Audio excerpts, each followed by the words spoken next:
نبی اکرم نور مجسم رحمت ہر عالم صلی اللہ تعالی علیہ وآلہ وسلم کا فرمان معظم ہے وَمَا مِن دُعَاءٍ إِلَّا بَيْنَهُ وَبَيْنَ السَّمَاءِ حِجَابٌ حَتَّى يُصَلَّى عَلَيَّ۔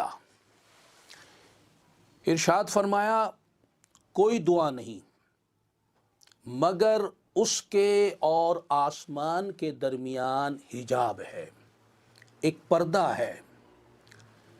فرمایا کہ پھر یہاں تک کہ مجھ پر درود پاک پڑھ لیا جائے۔ کوئی بھی دعا مانگی جائے، دعا کی قبولیت کا جو قبلہ ہے وہ آسمان ہے۔ اب وہ دعا قبولیت کے لیے آسمان کی جانب جب چلتی ہے تو آسمان اور اس دعا کے درمیان ایک حجاب ہے، ایک پردہ ہے، ایک رکاوٹ ہے۔ اب جو چاہتے ہیں کہ یہ رکاوٹ نہ آئے ہماری دعاؤں میں، ہماری جب دعا قبولیت کے لیے آسمان کی جانب اٹھے تو اسے کوئی رکاوٹ درپیش نہ ہو، اسے کوئی حجاب درپیش نہ ہو۔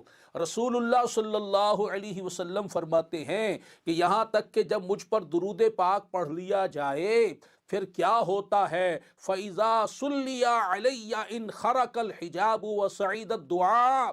فرمایا کہ جب مجھ پر درود پاک پڑھ لیا جائے تو وہ پردہ پھٹ جاتا ہے، وہ حجاب ہٹ جاتا ہے، وہ رکاوٹ دور ہو جاتی ہے اور دعا قبولیت کے لیے اوپر کی طرف آسمان کی طرف چڑھ جاتی ہے۔ سبحان اللہ سبحان اللہ سبحان اللہ، صلو علی النبی صلی اللہ تعالی علیہ وآلہ وسلم۔